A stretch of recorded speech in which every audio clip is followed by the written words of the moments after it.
Salut à tous. Aujourd'hui, Oubliez les étoiles de Xavier-Marc Fleury aux éditions Rivière Blanche. Il était très bien et très intéressant. Voilà. Vous en voulez plus? D'abord la petite surprise. Salut Vincent, salut à toi et à tes abonnés. Donc j'ai appris comme ça que tu consacrais une vidéo à mon recueil Oubliez les étoiles. C'est très sympa et je te souhaite bon courage pour résumer tout ça en moins de 5 minutes. Je te dis à bientôt sur un événement SF. Allez, on en parle un petit peu plus.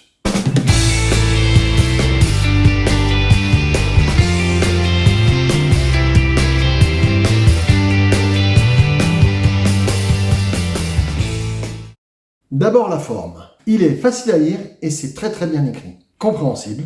Il y a des textes un peu courts et d'autres un peu plus longs, mais jamais trop longs. Le fond. Ce n'est jamais ennuyant. C'est de la SF fantastique. Beaucoup de sujets sont abordés, mais, il y a un mais, on sent une préférence pour l'auteur pour l'avenir de l'humanité, alors que ça passe par l'écologie ou la technologie, le voyage dans le temps ou la robotique, la société en elle-même. C'est très varié.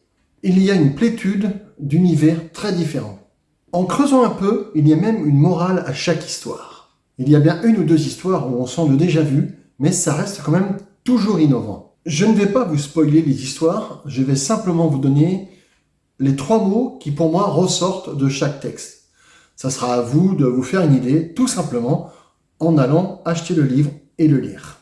Est-ce que je vous avais dit que c'était un recueil de nouvelles? Nouvelle numéro 1.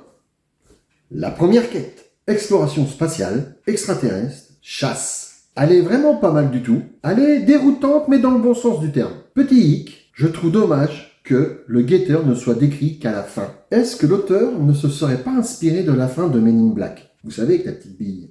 La deuxième nouvelle s'appelle Noir.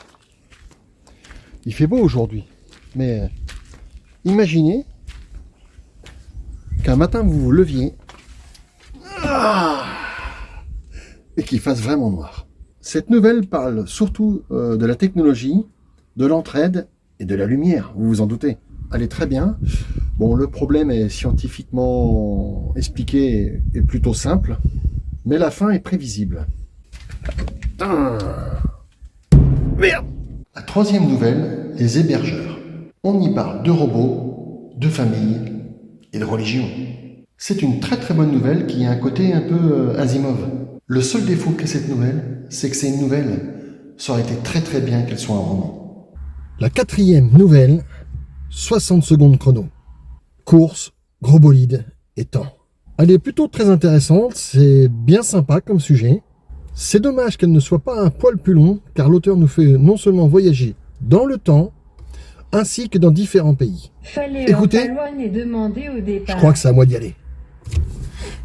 Comment ça démarre? La cinquième nouvelle, La Crique. Frontières, amis et échanges. Une fable bien humaine, rien à dire de plus. Nouvelle numéro 6, Le Dernier Terrien. Apocalypse, guerre, cirque. Et je me permets même de rajouter Angers. Elle est excellente, c'est un vrai plaisir de lecture. C'est une très bonne idée qui, je pense, aurait mérité d'être en format roman. Septième nouvelle, La Métamorphose de Luna Moff. On parle donc ici d'écologie, de choix et de religion. C'est une fable écologique de moindre intérêt, car malheureusement vue ailleurs. Mais ça reste quand même une très bonne lecture. La huitième nouvelle s'appelle Le Travail Assassin. Un mixte entre le travail, la nostalgie et les réseaux sociaux. C'est une très jolie fable que seule une personne qui aime son travail peut vraiment comprendre. C'est une vision du futur qui peut paraître paradisiaque, mais à force de vouloir faire du sensationnel, eh bien on se brûle les ailes. Petite expérience. Où c'est que ça démarre? Pour la 9e nouvelle, L'ami secret. Écologie et survie, dans le même thème, on va dire. Religion et choix. Clairement ma préférée. L'auteur pose la question de l'identité des protagonistes. Lequel est humain, lequel ne l'est pas? Moi, j'ai clairement mon avis, et pour vous faire une idée, eh bien, lisez cette nouvelle, elle est fantastique, et elle vous amènera à vous poser la question, quelle est notre véritable place dans l'univers? La 10e nouvelle s'appelle Jeux de guerre. Comme vous pouvez deviner, ça va parler de jeux vidéo, de cacheterie et de virtuel. Elle est rapide, intense, mais prévisible. On voit venir la fin de loin. Pourtant, le sujet est hyper intéressant Et je pense que la guerre, comme est décrit ici dans ce texte, c'est la guerre du futur. La guerre du futur, si notre ami Poutine ne pense pas appuyer sur le bouton. Ce que j'ai aussi aimé dans cette nouvelle, c'est qu'on côtoie le jeune avec l'ancien, la fougue et l'expérience. Une toute petite morale à cette histoire, je pense qu'elle concerne surtout les parents qui laissent trop souvent leurs enfants jouer aux jeux vidéo qui sont violents. Je pense que ce texte veut aussi nous dire que nous devrions passer un tout petit peu plus de temps avec nos enfants. Et pourquoi ne pas se poser la question avec ce texte, comment les enfants voient leur futur? En quelque sorte, c'est la guerre tous les jours. Ah, j'ai tellement de jeux, je sais pas auquel jouer. C'est incroyable ça. La 11e nouvelle, Pour fendre les dragons. Un savoureux mélange d'elfes, de chevalerie et de vaisseaux spatial. La 12e nouvelle, Évanescence. Espace, possession, poussière stellaire. Pour être franc, c'est pas ma préférée, c'est pas la mieux, et je dirais même que c'est ma petite déception du recueil. La 13e nouvelle, un cadeau presque parfait. Ça parle donc d'envie et de désir, de cadeaux empoisonnés et de nucléaire et vengeance. Tout ça pour un cadeau, ça peut être étonnant. On va pas se le cacher. Elle est très bien, très très bonne histoire, très bien écrit. Surtout, très bonne idée. On peut y trouver une très très bonne morale. Mais malheureusement, alors je ne sais pas si c'est parce que moi je lis beaucoup de la science-fiction, j'ai vu venir la fin de loin. Et même, pour être franc avec vous, dès les premières minutes de lecture, je savais où ça allait nous amener. Un cadeau empoisonné, certes, ça fait toujours plaisir de recevoir un cadeau comme moi, par exemple, aujourd'hui. J'ai reçu un petit cadeau, et c'était toujours plaisir. Des chocolats. Nouvelle numéro 14. La forêt.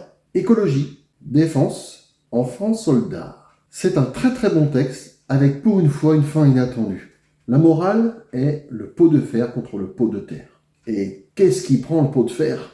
La numéro 15. Immersion. Évasion, esprit et dauphin. Une nouvelle fois, j'ai vu la fin venir. Elle est pas mal.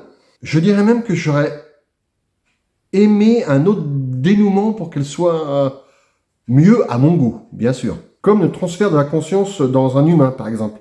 Ou l'inverse, que ce soit le dauphin qui devienne un humain. La 16e nouvelle, Oubliez les étoiles. Technologie, écologie et choix. C'est une belle leçon de vie, malgré une fin énigmatique. Un sujet toujours épineux, l'endoctrinement des enfants. Un terrible fléau. En conclusion, je dirais que c'est de la qualité, c'est simple, mais efficace. Les nouvelles sont époustouflantes, tant dans le récit que dans l'histoire. C'est une très agréable surprise. Je pense que c'est un recueil qu'il faut avoir dans sa bibliothèque. Notez que c'est le meilleur recueil de nouvelles que j'ai lu depuis bien longtemps. Maintenant, j'ai hâte de voir l'auteur au format roman. Je dois avouer que j'ai eu un sentiment de tristesse quand j'ai fermé ce recueil, de l'avoir fini. Ça m'a fait la même chose que lorsque j'ai lu Dune.